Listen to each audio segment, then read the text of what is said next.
Conselho Municipal da Assistência Social, em alguns lugares é chamado de COMAS, né? Mas é o Conselho Municipal da Assistência Social. E por que só esses dois? A gente podia estar falando do Conselho da Saúde, da Educação, enfim, né? Mas acho que esses dois têm uma interface bem importante, porque nós estamos falando do direito da criança e adolescente, que é a política que vai estar envolvida na execução é a política da assistência social. Então, nós estamos trazendo esses dois, mas nós vamos estar falando dos conselhos de políticas públicas, tá bom? Então, veja, até antes a gente está falando quando a gente fala dos conselhos municipais de políticas públicas, nós estamos falando de instrumentos de controle social.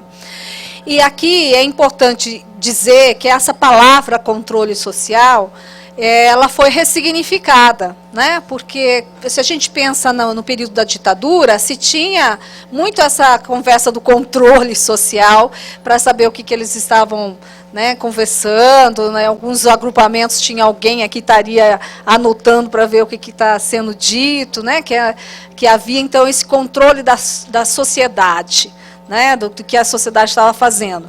Só que, como eu disse, uma palavra que foi ressignificada e trazido para o controle da sociedade das ações que é feita pelo Estado. Então, tudo que essa experiência dos conselhos de políticas públicas, ela tem o seu nascedouro na saúde, com os conselhos que eram feitos aqui na Zona Leste de São Paulo, que tinham os conselhos das unidades básicas de saúde, que era para melhoria do atendimento, enfim. E aí a primeira atividade que houve de regulamentação, que foi feita essa regulamentação na área da saúde para a formação dos conselhos de saúde. Então, as primeiras experiências que a gente tem dos conselhos de políticas públicas vêm dessa experiência da área da saúde pública. E que quando se conquistou o SUS na lei, né, a Lei Orgânica da Saúde, então se criou, de fato, a formalização desses conselhos. Depois, as demais políticas embarcaram na mesma experiência, né, da assistência social, da criança e adolescente, enfim. Tem alguns conselhos, esses dois, especialmente mesmo da saúde, são conselhos deliberativos, no sentido de deliberar, definir, né, dar direção às políticas que diz respeito àquela política que nós estamos dizendo, aquela área que nós estamos dizendo. Mas veja, o conselho é uma das formas do controle. Existe aí uma multiplicidade de participação da sociedade civil que está previsto lá na Constituição de 88, né? Que vem a ser o plebiscito, o referendo, os projetos de iniciativas popular, né? E no âmbito das políticas públicas a gente tem os conselhos. Os conselhos têm o papel de organizar a cada 2, 3 anos, dependendo da política social que a gente está falando, das conferências. Este ano é o ano das conferências da assistência social e da criança e adolescente, né? Tem muita gente aí que já está atuando e preparando. E os conselhos, as conferências, elas acontecem em âmbito municipal, estadual e nacional, assim como os conselhos. Falando da criança e adolescente, a gente tem o CMDCA, que é o Conselho de Direito da Criança e Adolescente, âmbito municipal, tem o CONDECA, que é o estadual, e tem o CONANDA, que é o Conselho Nacional do Direito da Criança e do Adolescente. Então, quem é que forma esses conselhos, né, do CMDCA, o CONDECA e o CONANDA? Sempre são órgãos ligados a órgãos públicos e da sociedade civil organizada. Então, nós vamos encontrar ali os órgãos públicos, que geralmente é indicado, né, pelas secretarias, pelo prefeito, enfim, e as organizações que fazem parte do âmbito municipal são as organizações que atuam na área da criança e do adolescente. Em âmbito estadual é a mesma coisa, só que quem participa em termos de órgãos públicos são os órgãos estaduais, né, que atuam na área da educação, da saúde, enfim, né, da assistência social, e as organizações que também têm âmbito estadual. Né, inclusive, o CRES, CRP, a OAB, eles podem ter assento no CMDCA, porque são órgãos em âmbito regional. E o nacional, o CONANDA, quem é que faz parte? Na mesma linha. Então, ali já a gente está falando dos ministérios, dos órgãos em âmbito nacional, E das organizações não governamentais, nós estamos falando das organizações que também têm uma atuação nacional. Então, a gente pode estar falando do Cefes, do CFP, da OAB federal, das organizações, por exemplo, da CNBB, que tem um trabalho com pastoral da criança, enfim, que tem uma atuação em âmbito nacional. Então, e como que é eleito? Então, os que a representação dos órgãos públicos, geralmente há uma indicação das gestões para ir as pessoas lá compor o conselho. Agora, dos órgãos das instituições privadas, há uma eleição entre seus pares, né? Então, vamos imaginar que tenha um exemplo, no município tenha 6 vagas para organizações não governamentais, e a gente tem 7 organizações que querem participar, ou vamos dobrar isso, tem 6, tem 12 pessoas. Então, aí se faz uma eleição entre os pares, né? Então, cada um vai se candidatar e é feita uma eleição nesse sentido. É isso falando das melhores formas, né? Porque a gente sabe que nem todos os lugares é dessa forma, às vezes é tão difícil de encontrar os participantes da sociedade civil para compor os conselhos, enfim, nós estamos falando de uma coisa que é Brasil, né? E aí diversas formas aí. E é esses mesmos conselhos, âmbito municipal, estadual e nacional, que tem que organizar as conferências. Os conselhos se reúnem mensalmente. Os que são membros do conselho vão estar participando da reunião, mas todos nós podemos participar das reuniões que existem, é só procurar saber quando é que acontece, e vocês podem participar, né? Vocês podem até ter voz, mas não tem voto, porque por não ser membro, mas pode acompanhar sem problema algum. E aí o conselho em âmbito estadual que tem que organizar a conferência estadual e o CONANDA, que é o Conselho Nacional da Criança e Adolescente, tem que organizar a conferência nacional. E é a mesma coisa da assistência, da saúde, o dos outros conselhos. Então, os conselhos se destacam como esse espaço privilegiado para a participação da sociedade no exercício do controle das políticas sociais. Eu peço para vocês olharem essa formiguinha. Eu pergunto assim, o que vai acontecer com ela?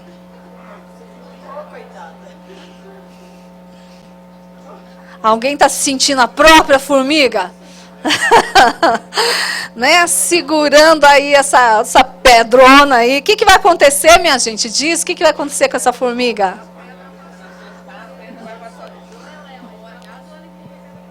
Olha, ela está dizendo assim, que ou vai ser esmagada ou ela empurra essa pedra para cima.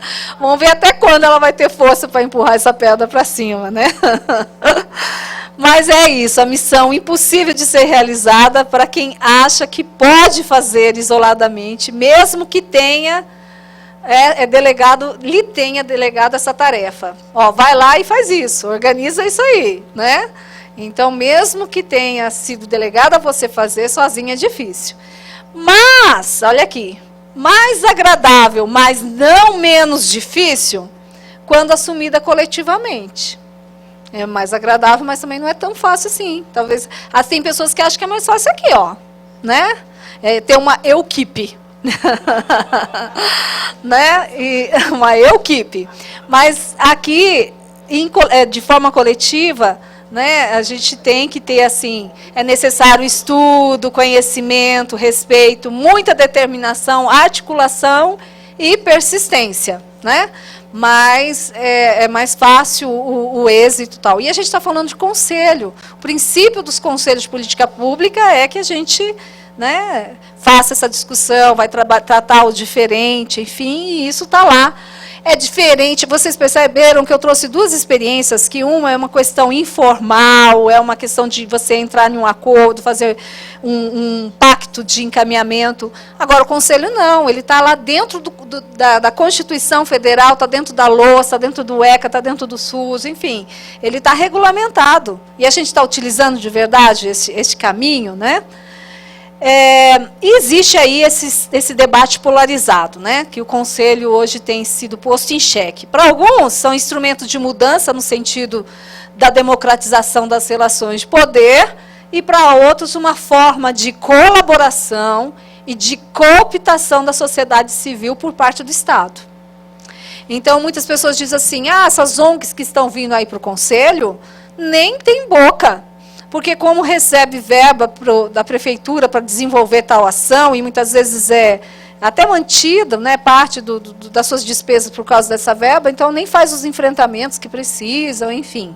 Né, então, nesse sentido, que é falado que é usado como uma cooptação, né, por parte do Estado do segmento da sociedade civil. Né?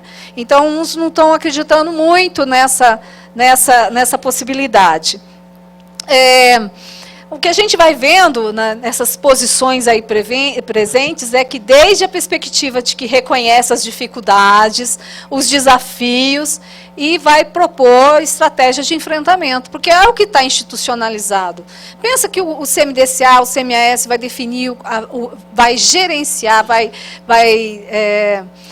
definir aonde vai ser aplicado o fundo da assistência social, o fundo da criança e do adolescente, que ali é o espaço de deliberar sobre a política da assistência social, a política da infância e juventude. Né? Então, é um espaço que está institucionalizado. Como que a gente ocupa isso de uma melhor forma?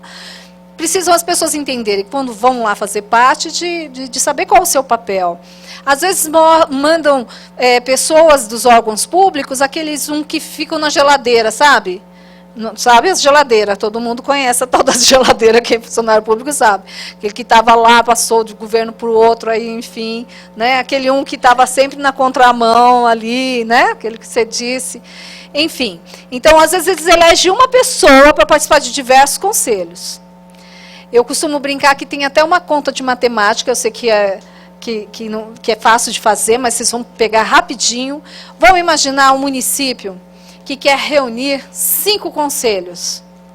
Vamos imaginar, nós vamos fazer uma reunião que nós vamos reunir 5 conselhos. Vamos imaginar que é saúde, educação, assistência social, criança, adolescente e do idoso. Vamos fazer uma suposição que cada conselho desse tem 10 membros. Então, nós vamos reunir quantas pessoas em uma sala? Olha, aula de matemática, mudamos o foco.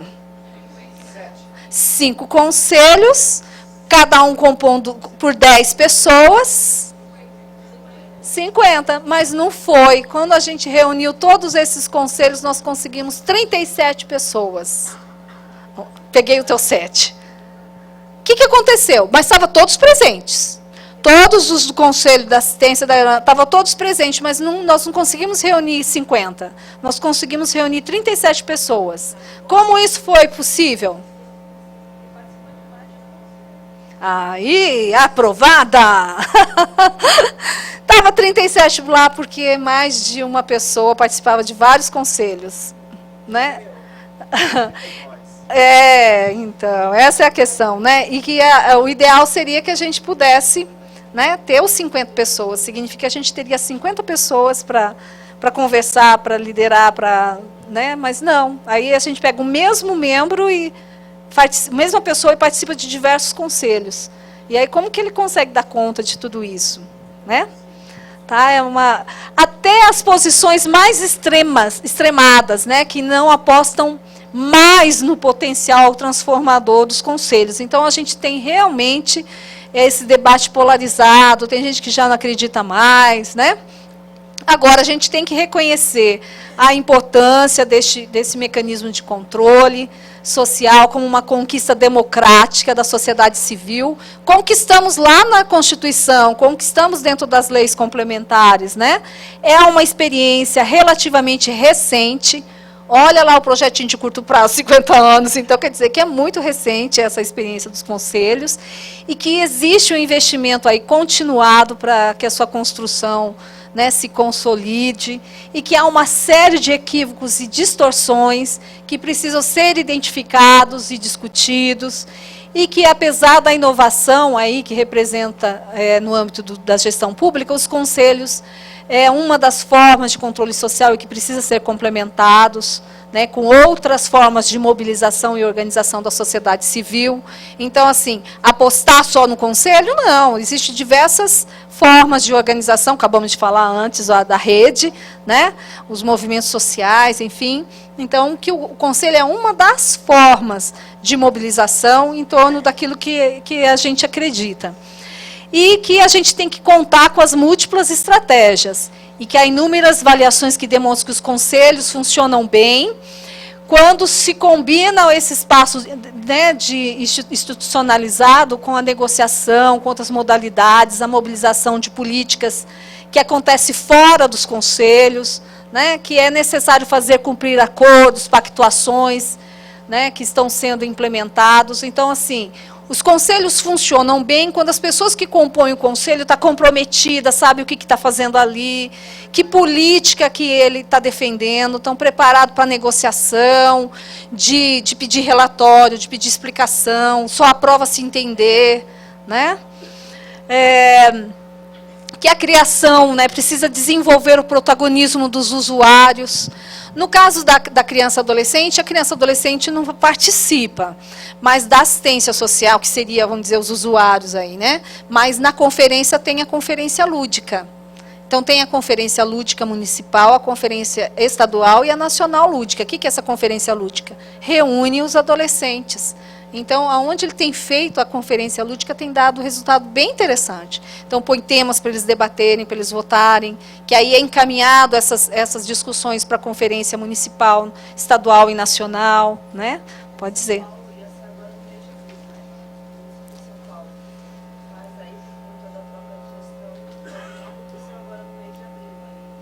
Ela está dizendo que o de São Paulo ia ser em abril, mas tem até o mês de julho, não é?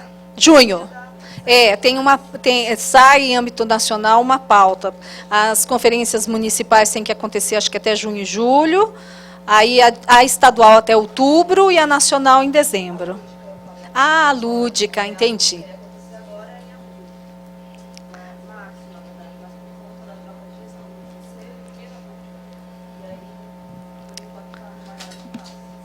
Espero que se resolva o impasse. Que legal, né?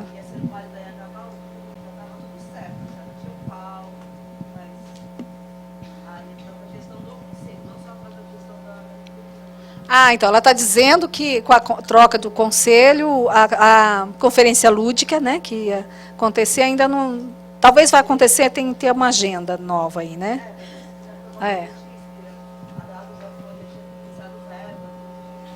Legal.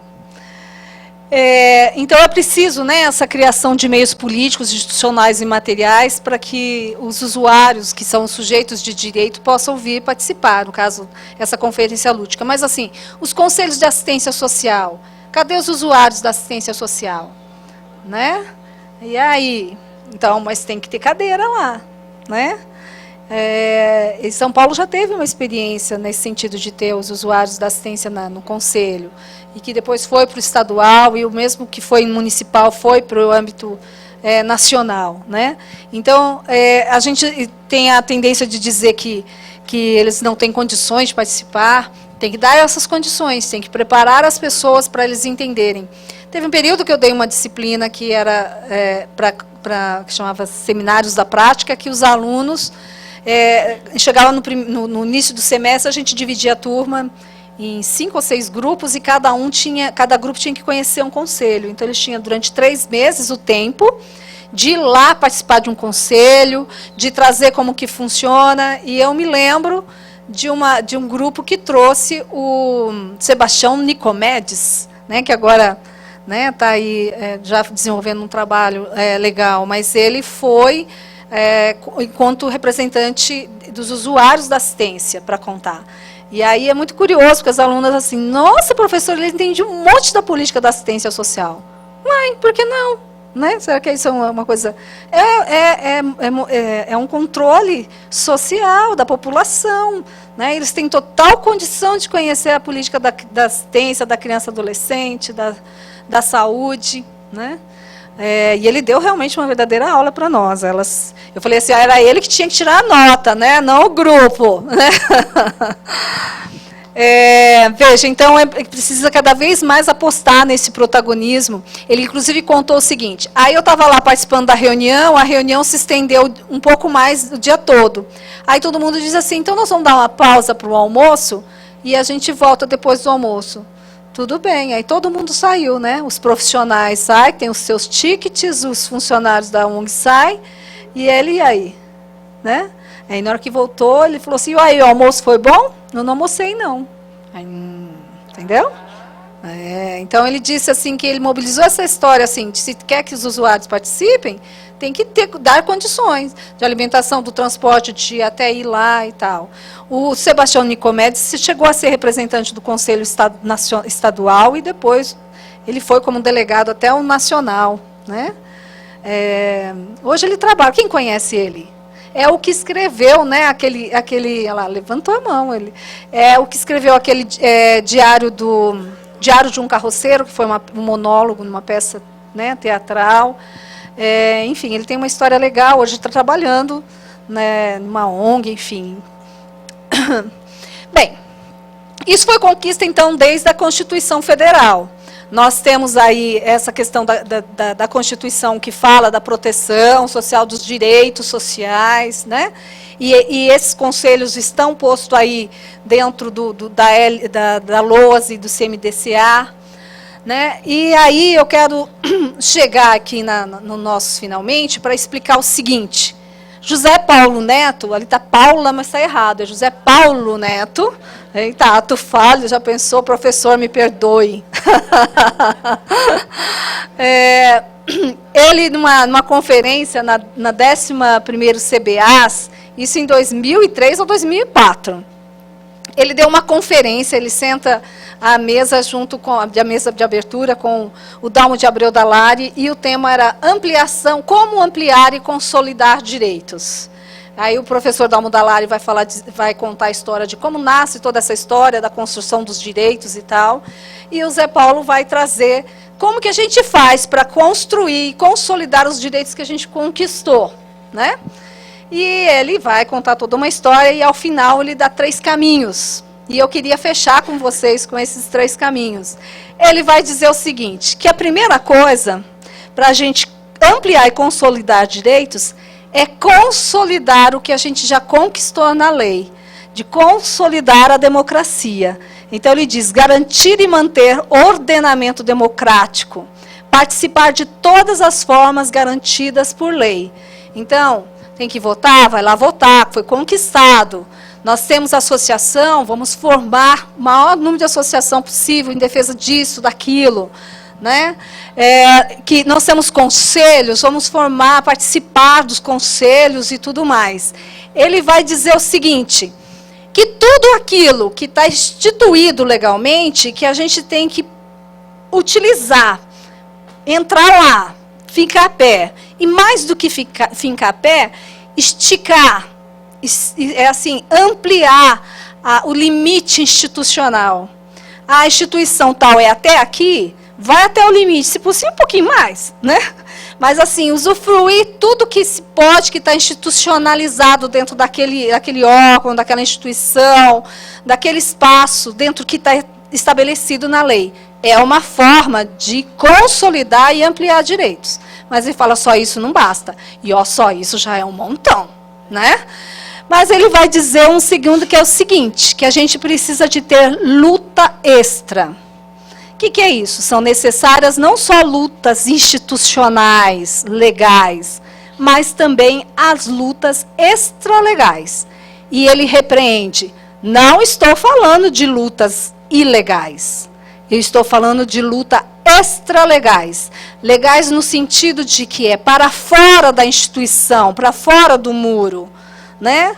Então, são os movimentos sociais, as mobilizações, também, essas redes que a gente está falando, né? Aonde está instituído que a gente tem que criar aquele momento que eu estava dizendo da rede em prol disso, da rede em prol daquilo. Isso são mobilizações extralegais.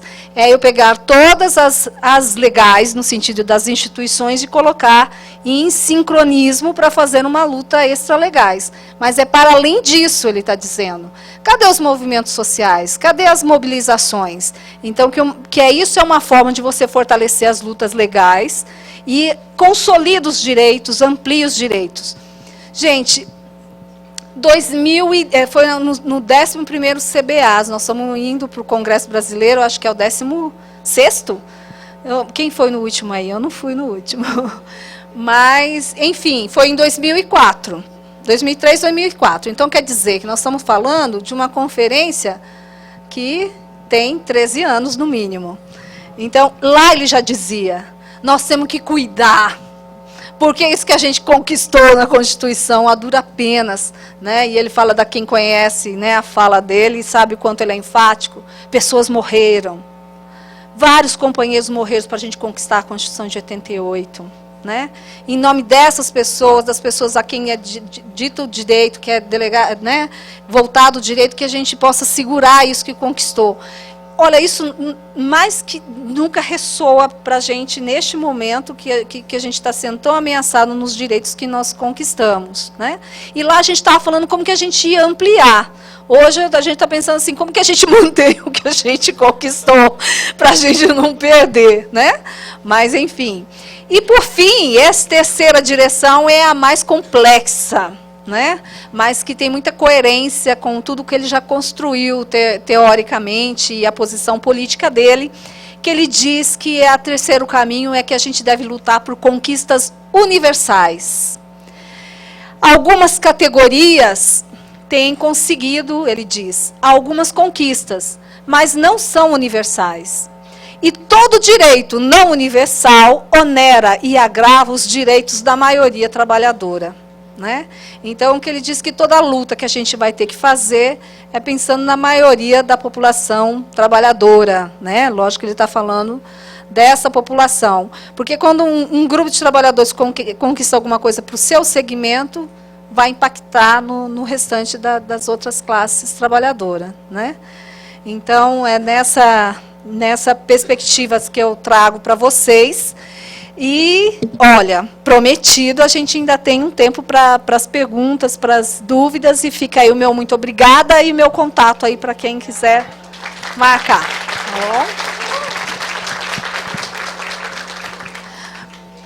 Eu pergunto para as questões formuladas no final da anterior. Será que com essa aula a gente respondeu? Né? Porque foi feita a seguinte pergunta: como é que a gente faz? Era um rapaz que estava aqui, não sei onde que ele está agora, hein? Se ele nem veio hoje, hein? Ah, você está aí, que bom. Ele disse assim: como é que a gente faz para fazer de uma forma que diminua, né, a reincidência, né, do ato infracional do adolescente? Né? E aí eu falei hoje do NAI. Né? Então, é nessa perspectiva. Só aquela instituição, só a organização que fica com a responsabilidade de fazer o cumprimento da medida, é um pedaço, é uma fatia importante. Tem que ter pessoas que acreditam naquele adolescente, que entendem o papel que está sendo feito ali, um trabalho com a equipe, um trabalho com a família, mas é mais que isso. Essa não é uma função só de vocês, é uma função mais de rede mesmo, né? Então, aonde está obtendo resultado de diminuição de reincidência de ato infracional é onde as pessoas estão mobilizadas em um trabalho forte do sistema de garantia de direito e tudo mais. Tá bom? Acho que a gente respondeu por aí. E a segunda pergunta, hein? Diga lá. Diga lá. Não, mas eu estava tentando lembrar qual era a outra, mas nós vamos lembrar. Enquanto isso, você pode fazer a pergunta.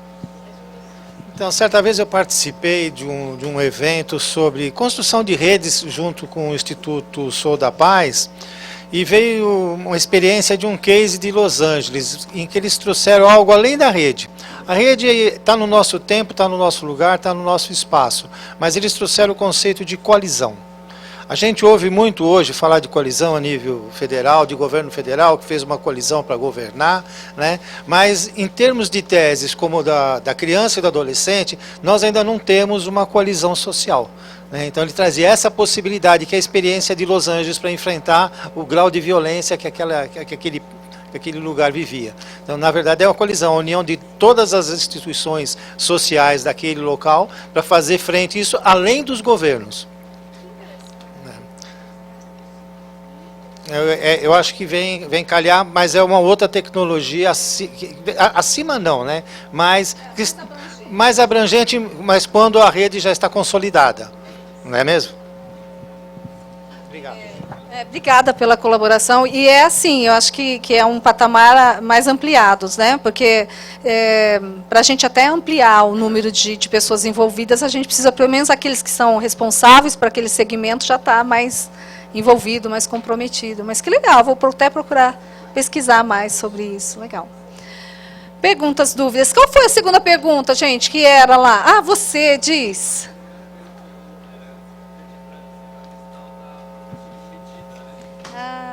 Ai, lembrei. Medida tem questionado a profissão como ela não traz um benefício, né? Porque aí você começa a atuar, começa a aprofundar as questões, e uma dessas é que a progressão acaba alongando, e aí progredir está significando mais que a gente continuar punindo. Olha, vamos ver se eu consigo reproduzir aqui para pôr para as pessoas ouvirem. Ele trouxe algo muito interessante, muito importante, e que realmente é um debate entre os profissionais e os serviços que têm esse papel de cumprimento da medida. Que eu disse que existe a progressão da medida, lembra? Que é difícil alguém, um menino que está cumprindo medida de internação, sair liberado dali. Né, mas que vai da medida de internação para LA e de LA depois é liberado. Então, e ele questionou na segunda-feira.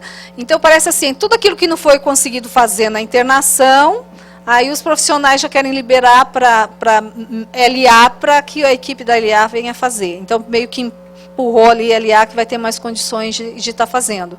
E ele faz um questionamento bem pertinente, que é o seguinte, e aí, não está penalizando de novo? Né? Ele já cumpriu lá 6 meses e tem que vir 6, ou às vezes mais, porque não ficou só 6 meses, e aí vem para a LA. De novo, eu vou dizer essa questão, a gente tinha que estar mais conectados entre as medidas de restrição de liberdade com em meio aberto. Né? Então, a gente fica segmentado. Uma equipe não conversa com a outra. Não é? Essa que acha assim, não dá para fazer, o menino, como não dá para fazer, ele está lá o dia todo, a noite toda, né? Enfim, mas não tem essa coisa de ele estar no seu território, né? E tal. Aí, acha que a LA teria mais condições. Só que daí ele vem com várias coisas que ele traz da medida de internação, né? E ele volta para o seu meio.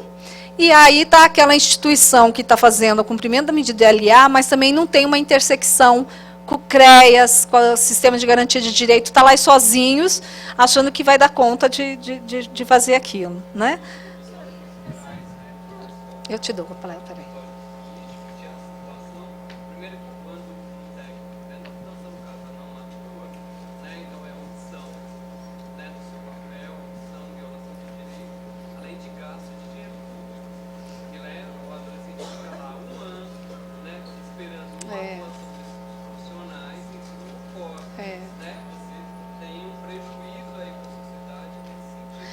Nós temos que avançar, ele está trazendo assim, como fica lá um ano e o profissional não fez. Nós temos que ainda avançar muito, no sentido seguinte, né, tem estados que já têm conseguido fazer isso.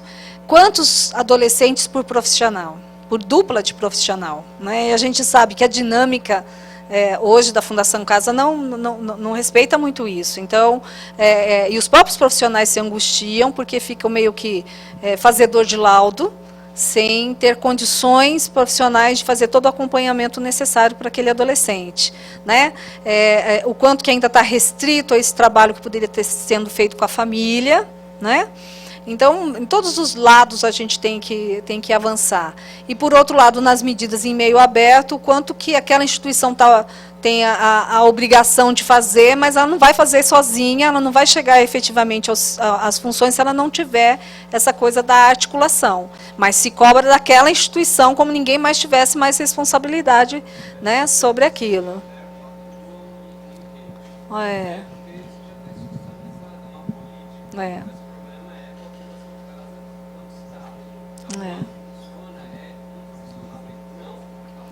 Não é uma coisa da instituição, que já é um protocolo, enfim. Não, você tem razão, essa ponderação é interessante, a gente precisa avançar nisso, mas acho que ela ainda entendeu alguma coisa, quer perguntar. Não quero microfone, eu repito para você. Que isso, mulher? Protagonismo? Vai lá.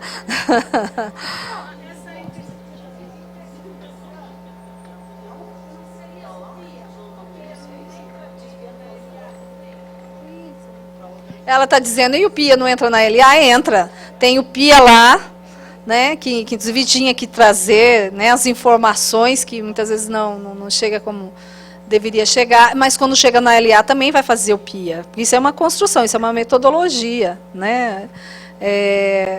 Então, na verdade, todo mundo a gente tem que ir cada vez mais aprofundando, melhorando, e de novo eu repito, que é o que eu defendi aqui, não dá para pensar sozinho, né? Mesmo a questão da LA como da medida de internação, cadê o trabalho social com famílias, né? A gente tem que avançar, como já existiu ou existe ainda, as associações dos adolescentes em risco, né, que é a AMAR, a APAR, a Associação de Pais dos Adolescentes em Risco, ou enfim, a família se organizando, se institucionalizando, né, para se fortalecer enquanto famílias de adolescentes cometeu ato infracional, para conversar lá na Fundação Casa, para conversar com o juiz, para conversar com o promotor. Porque elas se sentem muito fragilizadas no sentido de que o fato de ser mãe e pai do menino que cometeu ato infracional vai ser tratado como a mãe do adolescente infrator, para não falar coisa pior ainda, né? Então, o quanto que as experiências pelo Brasil das mães tendo organizado em associações, isso tem dado mais força, porque daí não é a mãe do menino que está falando, é a associação tal, e aí é uma organização falando com a outra organização, né? Então, isso dá uma força maior. Então, onde há possibilidade dos profissionais estimularem os familiares a formalizarem associações, isso fortalece as famílias, né? E nós, profissionais, podemos orientar, né, acompanhar, estimular a formação disso, né? Porque contribui muito, né? Perguntas, dúvidas, questionamentos e protestos? Deixa eu lá. Aqui e você ali, depois dela. Quero aproveitar aqui a presença do nosso colega. O nosso colega, seu nome? Apareceu agora, é Márcio. O Márcio, ele fez uma pergunta, o que era o PIA? E eu falei assim, gostei da sua pergunta. Né? Eu fui recorrer ao caderno e aqui estava escrito. E interessante que ele fala que ele vem da educação. Né? Eu falei, então está fazendo a lição de casa. O professor não estudou, agora veio fazer lição de casa aqui. Porque a gente que trabalha, eu não trabalho mais hoje com assistência social, mas a gente vê como é fundamental esse conhecimento no serviço público das outras instituições. Eu trabalho hoje com segurança pública, mas saindo da assistência social, e a gente vê o quanto as pessoas são carentes desses conceitos de assistência social para serem mais eficientes, para serem mais eficazes, para serem mais efetivos nas suas outras atividades. Né? Por isso que o colega, quando fez essa pergunta, eu parabenizo o professor, vou dar 10 para ele pela pergunta. Né?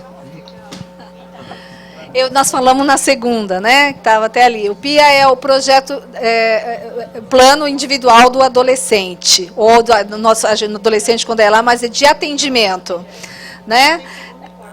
Então, nasceu junto com o SINASE, né? E com o Plano Nacional de Defesa do Direito à Convivência Familiar e Comunitária, que vai ser tema da próxima aula, inclusive com a professora Joana.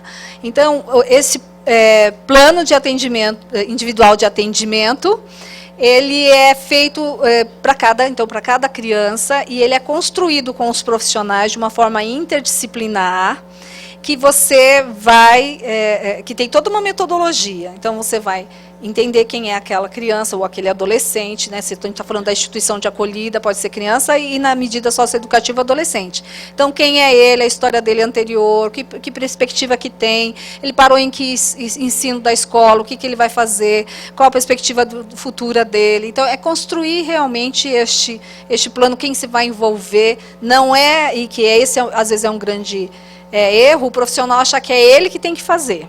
Não é ele que vai fazer, ele é o papel de ser o mediador da construção disso, mas vai ser feito junto com a pessoa atendida, com os familiares, né? E isso é pedido, é encaminhado, essas informações têm que ser passadas para frente. Ele é um grande instrumento metodológico para o bom atendimento da criança e do adolescente. Eita, nós, isso mesmo. Você também não quis ver aquele vídeo, né? Não vi. Ah, você viu. Vamos ver que a gente encaminha aquilo, né? Na última, eu falei da Ah, Eu saí com um questionamento, porque eu sou da área de educação. Quando chega para a gente, muitas vezes não dá tempo, porque a ação precisa ser imediata, não dá tempo de acionar a rede. Preciso ser imediata. E a minha dúvida é, como que eu, porque nós, para que quem está na assistência social sabe imediatamente o que fazer. Mas quem está na escola, nós não sabemos. Temos muita dificuldade. Porque até vai acionar o posto de saúde. não. Conselho tutelar. Você vai acionar o conselho tutelar e o conselho tutelar que vai fazer essa... sim. Aonde? Cadê? Sim, existe o conselho tutelar. Eu tenho que ir imediatamente ao conselho para acionar essa criança, porque essa criança está se vitimizando. É ela que está. Ele, inclusive, pelo Estatuto da Criança e Adolescente, ele tem a prerrogativa de definir, né, encaminhar, pedir prioridade no atendimento. Né? Ele vai fazer... quem é vara de infância e juventude, Ministério Público. E se o conselho não está funcionando, o Ministério Público da Infância e Juventude. Não, ele tem plantão na vara de infância e juventude, é ir lá. Não, é isso, é o conselho. E o conselho tem como requisitar, né? O conselho não veio, chamou, não deu conta, novamente. E aí, quem é que pode... o conselho não está respondendo como deveria. Então, quem que está acima do conselho e que tem esse papel de... É o Ministério Público que cuida daquela região, daquela vara da infância e juventude, é o Ministério Público que tem este papel, então, de falar, olha, eu chamei o Conselho Tutelar. Mas não é assim, hein? Oficialmente. Mandou escrito, foi lá da escola, com timbrado, Conselho Tutelar, estamos em uma situação assim, assim, assado, protocola, entendeu? Ministério da resposta. Em menos de um mês dá. Mas e se é uma emergência terceiro dia, quem que faz? Às vezes é um caso de um dia para o Isso. Que é isso. Ela está reforçando isso, porque às vezes a gente fica assim muito pessoalmente ou por telefone. Não, tudo protocolado, tudo timbrado, pede assinatura. E o bom conselheiro tutelar, e nós também, viu, quem está encaminhando, a gente orienta até dizer assim, recebi tal dia, mês e ano e tal hora. Nós estamos falando de vida de criança e adolescente. Né? Porque tem situação que eu já fui de vara de infância e juventude, onde o conselho tutelar pôs a hora. Porque, assim, tem situações que, dependendo da hora, não vai ter mais a criança ali, viva. Né? Tá bom? Dica. Acho que tá melhor, né? Bom, queria comentar com relação ao depoimento sem danos, que é uma nova metodologia, que por enquanto, agora com a alteração do ECA, ela já foi implantada, inclusive, e é uma metodologia que foi construída pelo Poder Judiciário, mas que inicialmente ela nasceu lá no município de São Caetano do Sul, né, por um juiz lá, que é o Eduardo, se eu não me engano, que eu fiz até uma capacitação em que ele estava. E o depoimento sem danos, ele traz uma perspectiva do envolvimento de todos os profissionais, né, ali com um adolescente que sofreu uma violência sexual. Né, e aí ocorre que todos os profissionais vão conversar, vão saber sobre o caso e não vão revitimizar aquela criança, ou seja, ela não vai passar por todos os serviços da rede e contar a sua história e em todo o tempo ela vai ser revitimizada. Por outro lado, tem uma questão também, que é a reflexão que eu quero e o questionamento, que é com relação ao assistente social que está ali no Poder Judiciário, que, pelo que eu entendi, ele é um mero interlocutor da criança com o juiz ali. Então, ele está com um fone de ouvido, quando a criança for prestar o depoimento, né, ele está com um fone de ouvido, e aí o juiz vai conversando com o assistente social para ela perguntar o que o juiz quer. E não a assistente social vai construir a sua intervenção ali mediante o exposto. Então, eu queria entender um pouquinho melhor e queria saber um pouquinho a sua opinião. Sua posição com relação Olha, essa é uma discussão que foi cara, vamos dizer assim, para o conjunto Cefes-Cres, né? Tivemos, né, o conjunto, né, se reuniu várias vezes, foi tema de encontro nacional, e cada vez que sai uma resolução do conjunto Cefes-Cres é depois de muito debate, né? Então, que é o seguinte, essa resolução vai dizer que a gente não tem que se envolver nisso. Porque, assim, se o assistente social já vai atender a criança, já vai ouvir, e eu diria, até o colega psicólogo tem também a modalidade dela né, através dos bonecos, enfim, a gente tem condições de obter as informações, e não vai ser o juiz que vai dizer que pergunta que eu tenho que fazer para a criança, né? O que é muito interessante, isso eu aprendi com o Roberto da Silva, que eu falei dele ontem, que a gente não pode ter hierarquia de saber. Não é porque é um saber do direito, não pode ser superior à da psicologia do serviço social. É um conhecimento, né, que eles têm o deles e nós temos o nosso. Então, assim, que nós temos toda a condição de fazer o estudo social, de dialogar com a criança, com a família, de a gente elaborar o nosso laudo, e ele que leia, que acompanhe, né? Mas não de submeter a criança e adolescente em uma situação que a gente entende como violação também dos direitos. Então, eu estou com essa discussão do Cefes-Cres, no sentido de que a gente não tem que estar... exatamente. Tá bom, então essa é a minha opinião. Tem mais 2 perguntas aqui e ainda dá tempo. Quem vai primeiro?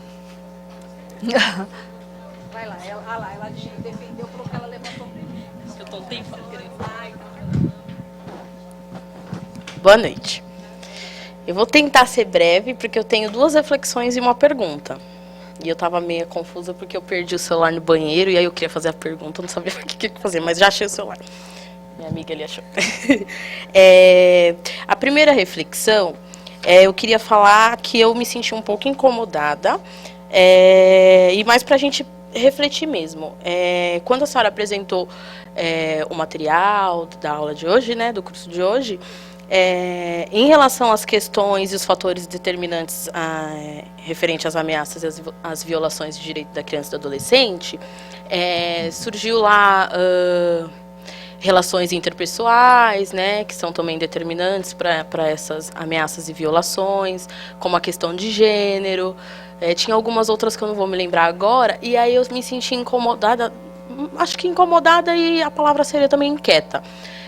De não encontrar ali a discussão, a questão racial, né, o racismo estrutural ali, que perpassa todas essas violências, né? Então, acho que mais para a gente pensar assim como a questão da mortalidade também, né, do genocídio também, enquanto a população negra é alvo, né, de todas essas violações. Então, essa seria a primeira reflexão.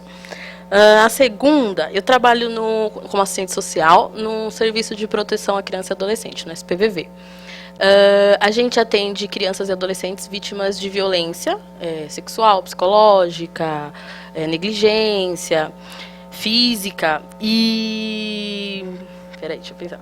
E aí, considerando todo esse processo histórico que a Damares também falou, das famílias, a atual conjuntura, o território que essas famílias vivem, tem uma coisa que também me inquieta, que eu não entendo e, assim, fui procurar na política prevista para o funcionamento do serviço, né, que está dizendo lá, conjunto integrado das políticas públicas voltadas à erradicação da pobreza. E tem uma coisa que, enquanto equipe, lá não é só uma inquietação minha, é que a gente não atende as crianças e adolescentes em situação de rua, né? E assim, a gente não consegue compreender o porquê que a gente não atende, né? E você escuta diversos posicionamentos de diversos profissionais, né? Tem profissional que acha que não tem que atender porque perpassa a questão da violência, porque subentende-se que são várias violências ali, né? A habitação, por exemplo, mas a gente compreende que essa criança ou esse adolescente tem uma família ali, tem um espaço ali que seja rua, debaixo de um viaduto, e que está sofrendo diversas violências, né? E se a gente trabalha com um conjunto integrado de políticas, que erradicação da pobreza, por que a gente vai distinguir, né, situação de rua e, então, assim, você não tem um lar, um endereço fixo, então eu não vou te atender? Então, essa é a minha inquietação. E aí, a minha reflexão também. E aí, a última, prometo que eu vou ser breve, é a questão... Eu tenho uma dúvida que surgiu no atendimento também, que lá a gente atende o responsável e é uma atuação psicossocial, né, que os psicólogos atendem a criança e adolescente e a gente atende o responsável. E surgiu uma questão de uma adolescente com 16 anos que tinha um relacionamento com um rapaz de 34 anos. E aí, em conversa com a mãe, né, que isso poderia caracterizar a pedofilia e tudo mais, né, questão do abuso. Essa mãe me relata que procurou o conselho tutelar disse que, como a menina já tinha mais de 14 anos, isso não era crime e tal. E aí isso também me deixou inquieta, fui pesquisar, né, para poder dar uma devolutiva para ela. E aí eu fiquei muito confusa, e essa seria a minha pergunta, dessa alteração do Código Penal também, né, porque eu lembro que você fez uma fala de que em relação à violência sexual até os 18 anos, só que aí quando eu fui ver o Código Penal, é assim, acima de 14 já subentende-se que a adolescente, no caso, ou o adolescente, tem discernimento, né, consentimento. E aí a gente trava aí, né, porque o que a gente faz? Né? Eu vou fazer junto. A gente vai enroscar aqui. Thaís, olha, obrigada, né, pela primeira interferência, porque, assim, eu quero até lembrar que hoje eu acabei de ver uma divulgação do Júlio César, que é do CRES São Paulo, que vai ter uma fala nessa próxima semana lá na Unesp de Santos, sobre o extermínio do menino negro, né? Então, todos aqui, nos dados que eu peguei aqui, eu não peguei esse segmento, mas o que mais morre, né, o que é mais morto, são os meninos, né, pobres e negros, em que tem essa questão racial muito forte. E também na violência sexual, as que mais passam são das mulheres, são mais as mulheres negras do que as mulheres brancas. Então, muito obrigada por essa tua inquietação e que brilhantou e fechou essa questão, que realmente foi uma falha minha de não ter abordado. E que você continue com essa indagação sempre, né? A segunda, eu lembrei da última, vamos na última. Qual que era a segunda? Me lembro.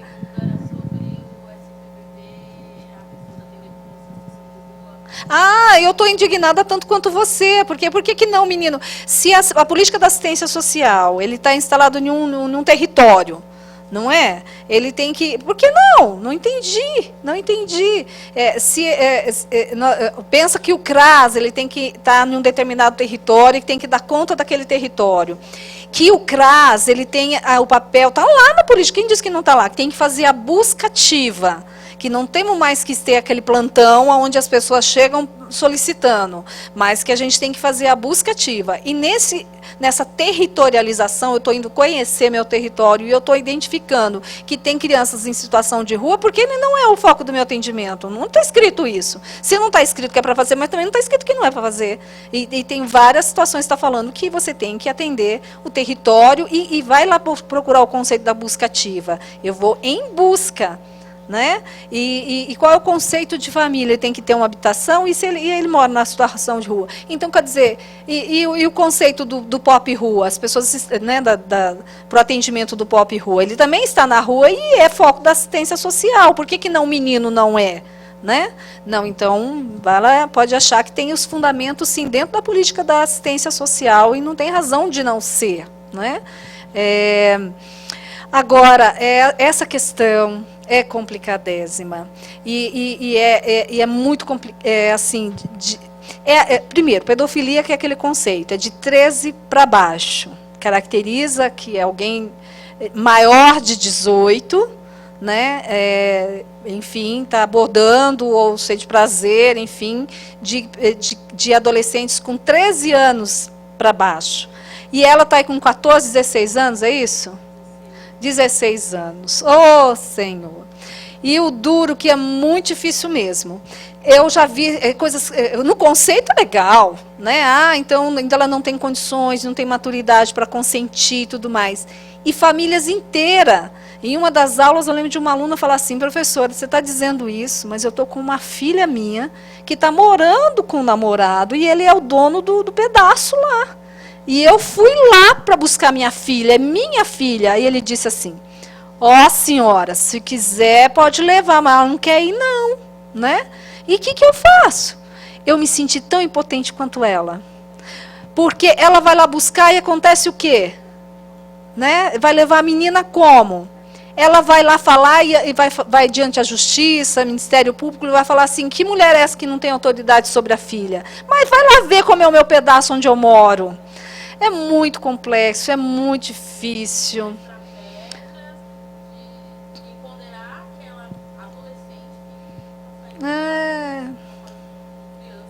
É isso. Então, realmente, se fosse na letra da lei, eu diria assim: se a gente estivesse falando de uma menina de classe média alta, eu não estaria lá. Branca, não estaria lá. Mas vai lá, quem vai enfrentar aquilo lá? Né? Então, assim, uma coisa é eu te dizer o que está na lei. Ela realmente não tem condições de definir. Agora, que força tem lá? Né? Então, o quanto que é importante a gente fazer um trabalho com as adolescentes, de apoderar, de entender. E tem um estudo muito legal de uma psicóloga do Rio, que fala dessa... ela faz um comparativo do amor da época da guerra, do amor agora do período do tráfico. Porque no período da guerra...